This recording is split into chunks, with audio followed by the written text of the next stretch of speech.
Assalamualaikum warahmatullahi wabarakatuh. Halo semuanya, perkenalkan nama saya Fadia Ramadhani Sadikin dengan NIM 13026220071 dari Pendidikan Fisika B Angkatan 2022, Fakultas Matematika dan Ilmu Pengetahuan Alam, Universitas Negeri Jakarta. Di sini saya akan memaparkan materi tentang fisik teks atau tugas fisika. Latar belakang. Dalam situasi belajar, kemampuan dan kompetensi siswa dapat dikembangkan secara khusus dan didiagnosis dengan tugas belajar. Seorang guru dapat menggunakan urutan tugas untuk merancang proses pembelajaran siswa dan tetap fokus pada tujuan pembelajaran. Urutan tugas ini dapat membantu guru untuk membentuk pengajarannya di kelas, menghormati kemampuan dan kebutuhan siswa. Kemampuan yang diperlukan untuk menyelesaikan tugas harus dapat diidentifikasi tanpa tumpang tindih dengan kemampuan lain. Jika memungkinkan untuk memutuskan mengapa siswa tidak dapat menyelesaikan tugas, kualitas tugas dapat dijamin oleh karakteristik tugas dengan efek yang telah diteliti pada proses pembelajaran atau hasil belajar. Kita masuk yang pertama, bagaimana tugas dapat diproses oleh pelajar dan mengusulkan kategori yang dapat dinilai dan dibangun.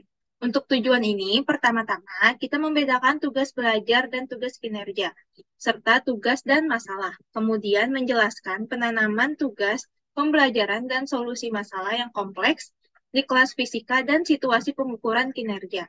Selanjutnya, mengklarifikasi efek yang dapat dihasilkan dari kombinasi tugas, lalu menyimpulkan dengan rekomendasi untuk desain dan penggunaan tugas dalam pelajaran dan ujian.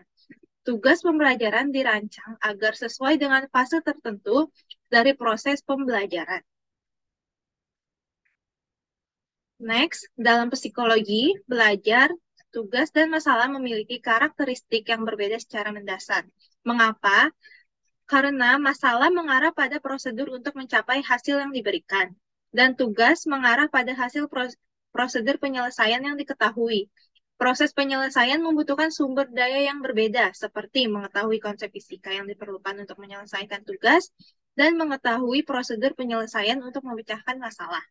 Masalah dan tugas memerlukan langkah-langkah tindakan tertentu, seperti menghasilkan hipotesis dan proses penyelesaian baru untuk masalah dan menerapkan prosedur matematika yang diketahui dan menyelesaikan rutinitas untuk tugas.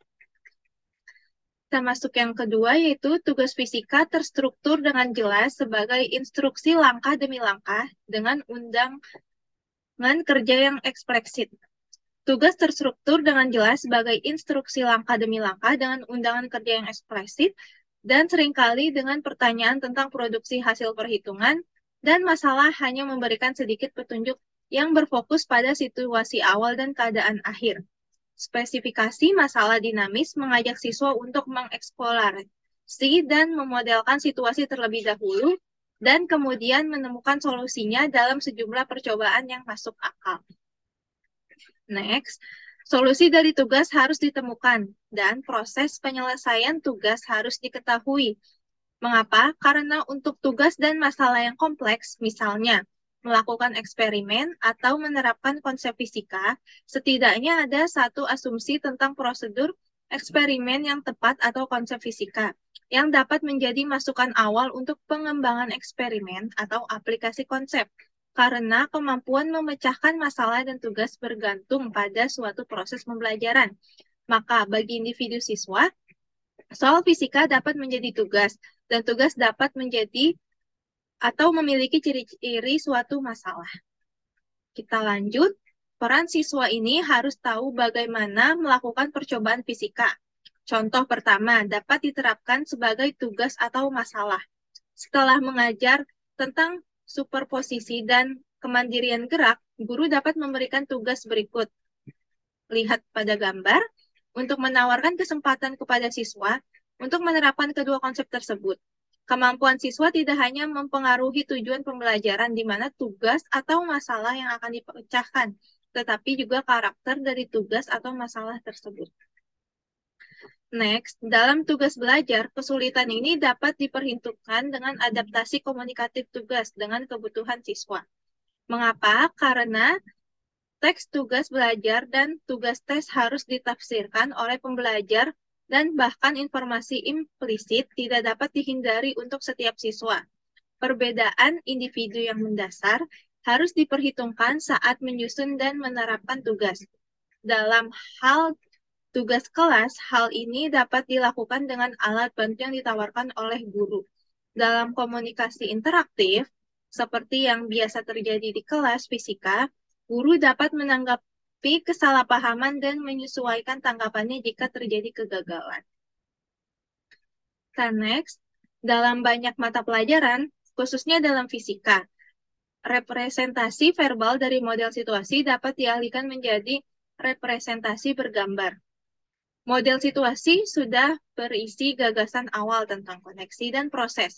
Ini berisi asumsi fisika yang idealnya mewakili konsep fisika, tetapi jika ragu, itu juga berisi ide sehari-hari.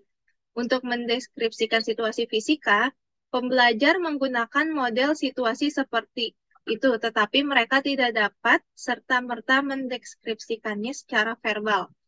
Untuk mengembangkan model situasi yang berguna pemecahan tugas, guru harus tahu tentang model-model situasi yang didasarkan pada pengetahuan sehari-hari dan cara berpikir, cara bekerja peserta didik secara umum.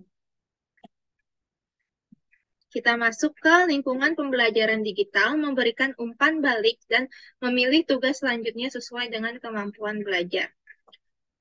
Ini sangat diperlukan dengan tugas kontekstual bagi siswa untuk membutuhkan dukungan dalam membaca teks mereka. Siswa tidak hanya harus membaca kata-kata dan menangkap makna teks atau dengan kesulitan tersendiri jika mengandung banyak khusus kata-kata dan sintaks yang rumit atau kata-kata yang sulit dimengerti. Untuk mengetahui apa yang harus dilakukan, mereka juga perlu membedakan antara bahasa fisika dan bahasa sehari-hari. Misalnya, untuk menerjemahkan antara kedua bahasa dan memahami bahasa yang mana digunakan untuk tujuan apa. Ini juga berlaku untuk pemahaman representasi berbasis non-teks yang digunakan dalam tugas teks.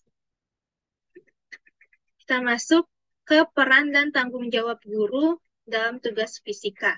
Untuk mencapai tujuan pendidikan fisika secara keseluruhan yang memungkinkan siswa untuk berpartisipasi dalam masyarakat dan berhasil mengelola kehidupan mereka sendiri, guru harus memastikan bahwa mereka atau siswa-siswinya itu memiliki kesempatan untuk mengalami fisika dan ilmu alam lainnya dan matematika di sekolah maupun di dunia perkuliahan.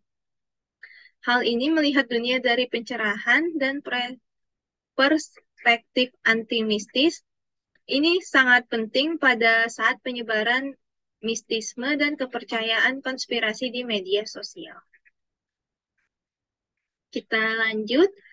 Ada upaya untuk memahami hubungan fungsional konsep fisika dan pandangan probabilistik fisika modern. Upaya dalam hal ini harus dilakukan atau melibatkan yang sehingga memerlukan konsep dan prosedur fisika. Juga memerlukan konsep matematika terkait seperti fungsi eksponensial dan perbedaan antara probabilitas dan kausalitas. Selain itu, guru harus mengaktifkan kegiatan sosial terkait fisika siswa dan transfer kompetensi mereka untuk memahami fenomena sehari-hari yang dialami seperti perkembangan pandemi, relevansi radiasi, atau konversi energi terkait kesehatan dan masalahnya. Untuk perubahan iklim, menurut Markik dan Ables pada tahun 2014, upaya ini hanya dapat berhasil jika tugas-tugas ini dan urutannya sebisa mungkin adaptif bagi siswa. Ini berarti bahwa semua dimensi heterogenitas siswa harus diperhitungkan. Baik, di sini ada biodata pribadi saya dengan nama saya Fadia Ramadhani Sadikin dengan NIM 13026222071. Saya berasal dari Pendidikan Fisika B Angkatan 2022, Fakultas Matematika dan Ilmu Pengetahuan Alam, Universitas Negeri Jakarta. Sekian, terima kasih. yang dapat saya sampaikan. Kurang lebihnya mohon maaf. Wassalamualaikum warahmatullahi wabarakatuh.